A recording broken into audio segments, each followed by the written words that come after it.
प्रमोद बोडके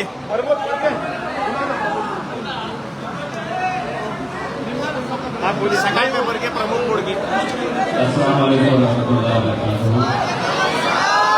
हमारे इस इलाके के नौजवान मजलिस के वफादार साथी होने गए हैं, साथ ही साथ मजलिस में शामिल हुए शौकत पठान साहब, गुवाहाटी से आए हुए मजलिस से हमारे एक और मजबूत साथी अतीत सर, औरंगाबाद से आए हुए सलीम साजिद साहब, हाजी ठेकेदार साहब, माता आपा और यहाँ पर बैठे हमारी बहुत सारी बहनें, सचिन बोते साहब, लोकेकर साहब, अनिल साहब और मेरे नौजवान साथियों, मुझे खुशी इस बात की है कि जब भी शोलापुर आता हूँ मुझे अपने से ज्यादा इस बात की खुशी होती है कि यहाँ के जिम्मेदार मेरे भाई फारूक शाब्दी साहब, उन्होंने यहाँ पर जिस तरीके से शोलापुर में काम किया है और जो मोहब्बत आप लोग फारूक भाई के लिए दिखाते हैं, यकीनन मजलिस को मजबूत करने में जिन दो लोगों का बहुत बड़ा अहम किरदार है, जिन्होंने मजलिस को शोलापुर के अंदर बहुत मजबूत किया है, उसमें एक फारूक शाब्दी साहब है और दूसरे हमारे हैदराबाद के साथी अनवर सादात साहब है। ये लोगों की मेहनत है कि जिसकी वजह से आज मजलिस इत्तेहाद और मुस्लिमीन शोलापुर के अंदर इतनी मजबूत हुई। आप लोगों ने हमेशा बढ़ चढ़ कर मजलिस का साथ दिया। यकीनन नतीजे जो भी आए हो, महज कोई लीडर एमएलए या एमपी बनकर भी नहीं होता है। लोगों के दिल में अगर मोहब्बत हो तो वो एक अच्छा लीडर साबित होता है। भले ही फारूक शाब्दी साहब यहाँ से जीत हासिल नहीं किए हैं, या अतीत सर ने गुवाहाटी से जीत हासिल नहीं की है, या इम्तियाज जलील ने औरंगाबाद से जीत हासिल नहीं की है, लेकिन हमारी जीत इसी बात के अंदर है कि आपने हमारा साथ दिया, लेकिन हमें दिल से नहीं निकाला, ये हमारी जीत है। आपने हमें दिल में बसा कर रखा, ये हमारी जीत है। आपने मजलिस का परचम आंख में थामे हुए हैं, ये हमारी जीत है। और आज भी आप बैरिस्टर असदुद्दीन अवैसी साहब के साथ कांधे से कांधा लगाकर खड़े हुए हैं।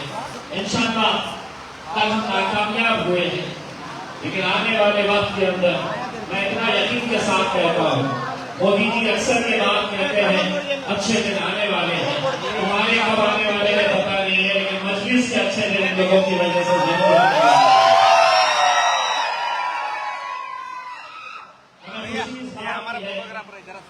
महाराष्ट्र के अंदर आज मजलिस इस तेजी के साथ बढ़ रही है। हमें खुशी इस बात की है कि हमारे कायद बैरिस्टर असदुद्दीन अवैसी साहब आज एक छोटी सी पार्टी जो हैदराबाद में पैदा हुई थी, आज उनका सदर हिंदुस्तान की नुमाइंदगी करने के लिए पूरी दुनिया में घूमता है। वैसे तो 500 से ज्यादा एमपीज है, लेकिन 500 से ज्यादा एमपीज होने के बावजूद भी अगर 50 एमपीज का डेलीगेशन पूरी दुनिया के अंदर भेजा जाता है, तो एक सबसे अहम डेलीगेशन के अंदर मेरे कायद बैरिस्टर असदुद्दीन अवैसी साहब भी पूरी दुनिया के अंदर जाकर इस मुल्क की आवाज बनकर वहां पर गूंज रहे हैं, वहां पे लोगों को बता रहे हैं, ये बता रहे हैं कि हुकूमत कैसी भी हो, ये मुल्क हमारा। ये बात असदुद्दीन अवैसी साहब ने पूरे दुनिया में जाकर बताई। मेरे भाइयों, आने वाले कुछ महीनों के अंदर महाराष्ट्र के अंदर जो इलेक्शन होने जा रहे हैं, हमने पहले ही ऐलान कर चुके हैं, हम पूरे महाराष्ट्र के अंदर, चाहे वो महानगर पालिका का इलेक्शन हो, नगर परिषद का इलेक्शन हो, जिला परिषद हो या ग्राम पंचायत का इलेक्शन हो, अब मजलिस पूरे कोने कोने तक पहुंच चुकी है और हर इलेक्शन इंशाल्लाह पूरी मजबूती के साथ मजलिस इस बार लड़ेगी। शोलापुर से हमारी उम्मीदें ज्यादा है, इसलिए ज्यादा है कि यहाँ मोहब्बत भी बहुत ज्यादा है। हमारी उम्मीदें गोवंडी मुंबई से ज्यादा है, इसलिए ज्यादा है कि एक नौजवान लड़का जो पहली मर्तबा इलेक्शन के मैदान में उतरा तो उसने 42,000 वोट हासिल किए हैं और किसके खिलाफ? एक लाल टोपी पहनकर बजरों के बीच में घूम रहा, उसके खिलाफ 42,000 वोट अगर अतीसर हासिल करते हैं तो मैं आज यकीन के साथ कहता हूं इंशाअल्लाह आने वाले वक्त में, आने वाले जब भी इलेक्शन रहेंगे तो दूसरों का तो पता नहीं, 2 एमएलए मेरे यहाँ पर स्टेज के ऊपर बैठे हुए हैं, एक तो अतीक सर है और एक हमारे फारूक शाफी साहब। मेहनत करते रहेंगे, लड़ते रहेंगे, लड़ते रहेंगे, मेहनत करते रहेंगे। लोग समझते हैं कि जीत कर नहीं आए हैं, गिर गए हैं तो अब ये खत्म हो जाएंगे। हम गिरे हैं, खत्म नहीं हुए। कल का उदाहरण देता हूं, औरंगाबाद के करीब बैजापुर में एक नौजवान मुस्लिम लड़के का कत्ल कर दिया जाता है बजरंग दल के कुछ गुंडों की तरफ से।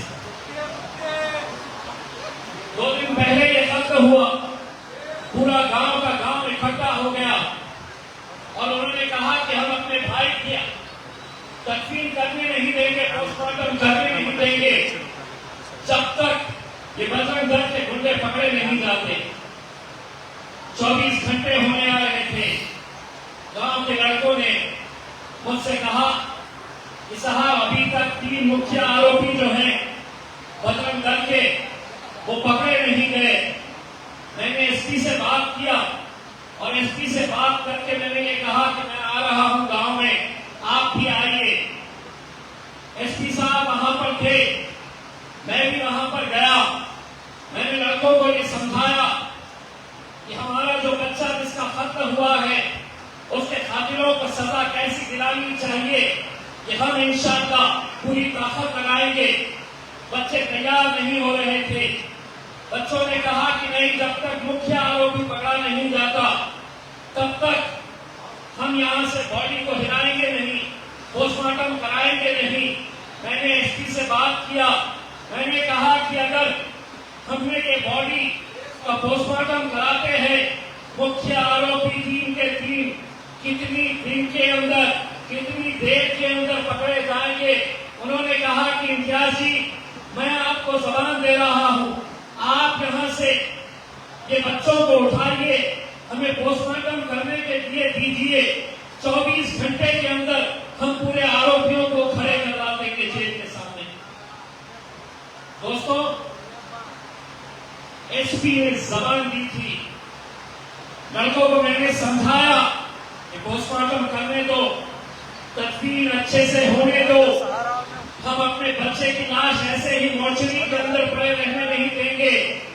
बच्चों ने सुना, नतीजा ये हुआ कि तदफीन होने के 2 घंटे के अंदर, 2 घंटे के अंदर रात में 8:30 बजे एसपी साहब ने मुझे फोन किया और उन्होंने कहा कि एक आरोपी जिसने वो छुरा चलाया था उसको हमने गिरफ्तार कर दिए हैं 2 घंटे के अंदर। उसके आधे घंटे के बाद वही एसपी का फोन आता है और वो कहते हैं कि इम्तियाज जी, दूसरा आरोपी भी हमने गिरफ्तार कर लिया। और आज अभी आते आते वहां के इंस्पेक्टर का फोन आया कि तीसरा जो मुख्य आरोपी है उसको भी हमने गिरफ्तार कर लिए। ये क्यों हो रहा है? ये कैसे मुमकिन हो रहा है? ये तो समझे थे कि हम खत्म हो गए, हमें गिरा दिए, हमें हरा दिए, लेकिन उन्हें इस बात का अंदाजा नहीं है, उन्हें इस बात का अंदाजा नहीं है कि गिरते हैं शहसवार ही मैदान जंग में, वो तिफ्ता गिरे जो घुटनों के बल चले। मेरे भाई, ये आप लोगों की ताकत है, ये आप लोगों का जज्बा है, ये आप लोगों की मोहब्बत है। ये उस लड़के को अगर इंसाफ मिला है तो वो आप लोगों की वजह से मिला है। आप लोग कहेंगे कि कैसा, हमारी वजह से कैसा मिल सकता है? पुलिस को ये मालूम पड़ता है कि हम शोलापुर में गए तो उतनी ही तादाद के अंदर चाहने वाले इकट्ठा होते हैं जितना बैजापुर के अंदर इकट्ठा हुए। मैं आप लोगों से सिर्फ इतनी इंतजार करना चाहूंगा, ये इलेक्शन मोहल्ले का इलेक्शन होता है। हमारे मोहल्ले के अंदर कौन हमारे लिए काम करेगा, ये इलेक्शन उसका होता है। इसीलिए अगर महानगर पालिका के अंदर हमें पानी का मसला हो, ड्रेनेज का मसला हो, लाइट का मसला हो, अपने इलाके के अंदर महानगर पालिका का स्कूल खोलना हो, ये सब चीजों के लिए कॉर्पोरेटर काम आता है। हमें अफसोस है इस बात का कि हमारे कुछ लोग यहां से छोड़कर चले गए, लेकिन अजहर जैसे नौजवान हमारे साथ जुड़े हैं और यही वो मोहब्बत है, यही इनका जज्बा है जो इंशाअल्लाह इन्हें आगे लेकर जाएगा। मैं आप लोगों को ये बोलना चाहता हूं कि आज मुल्क के हालात कैसे हैं आप अच्छी तरह से समझ सकते हैं।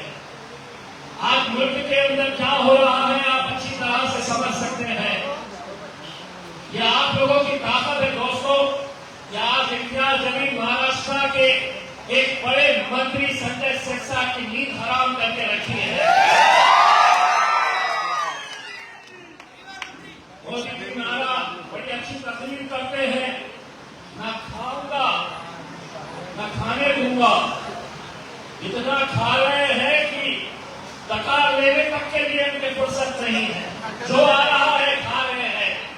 लेकिन मैंने सोचा कि तुमने मुझे घर पे बिठाए हैं, अब 5 साल घूमो। 5 साल, 24 साल में पत्रकार था, 24 साल पत्रकारिता कर रहा था। उसके बाद 10 साल अल्हम्दुलिल्लाह आप लोगों की बदौलत एमएलए भी बन गया, एमपी भी बन गया। तो सारी की सारी ताकतें जुड़ गई। पैसा लेकर आए, पानी की तरह पैसा बहाए, बोले ये बंदे को जीतने नहीं देना, वरना ये महाराष्ट्र की विधानसभा में नाक में दम कर देगा करके। तो सारे के सारे जुट गए और जब मैं हारा महज 2000 वोटों से तो जश्न मनाने लगे। मैंने भी सोचा 2-4 महीने मनाने दो हुआ।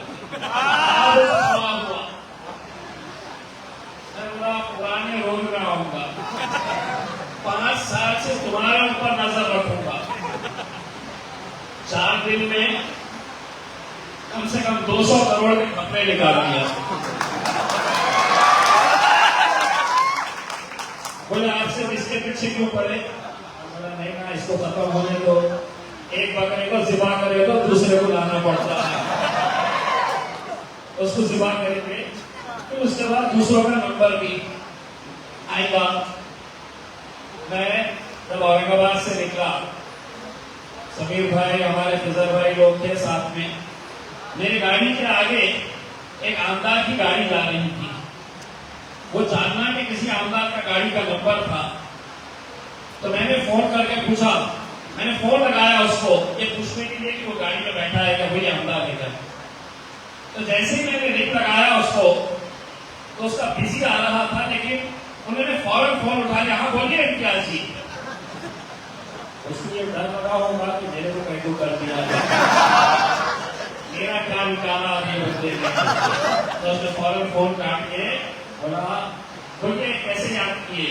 तो बोला सामने गाड़ी जा रही थी, मुझे लगा तू गाड़ी में बैठा हुआ होगा करके बस इसीलिए है फिक्र नहीं।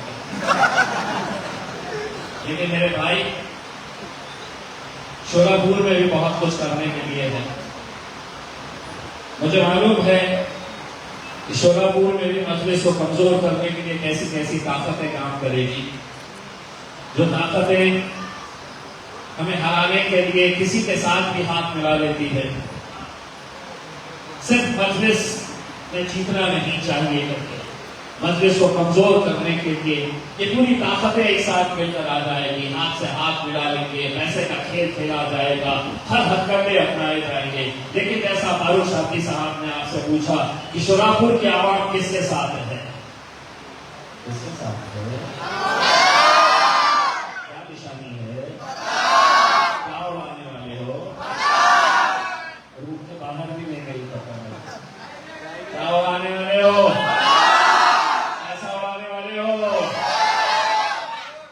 बाकी के हाथ के टोले हैं क्या, अच्छा नहीं रहा है क्या, पता कैसा उड़ाने वाले हो, उड़ाने हो, मीडिया वाले दिखाओ जरा पता कैसा उड़ाने वाले हो, सोनापुर में कैसे उड़ने वाली है, अरे तू कहाँ उड़ गया, तू बैठ के उड़ा। मुझे पूरा यकीन है, मैं अफसर साहब से अक्सर ये बातें कहता हूँ, मैं अफसर साहब को अक्सर ये कहता हूँ कि साहब महाराष्ट्र के कुछ शहरों में जाओ तो ऐसा लगता है कि हैदराबाद में आ गए हैं, उसमें शोरापुर शहर है ऐसा लगता है। और ये यकीनन अनवर भाई हो, फारूक शादी साहब हो, या हमारे नौजवान साथी, हमारे कॉर्पोरेटर्स हो, जिन्होंने मेहनत करके यहाँ पर मजलिस को इस मुकाम तक पहुँचाया है। मुझे पूरा यकीन है कि आने वाले वक्त में भी आप लोग मजलिस का साथ देंगे, पूरी ताकत हमारे साथ लगाएंगे और इंशाअल्लाह मजलिस के परचम को यहाँ पर लगाएंगे। रात में एक और कहीं पर जलसा है, वहाँ पर और बातें होती रहेगी। बस आप लोगों से इजाजत लेते हैं, बहुत बहुत शुक्रिया।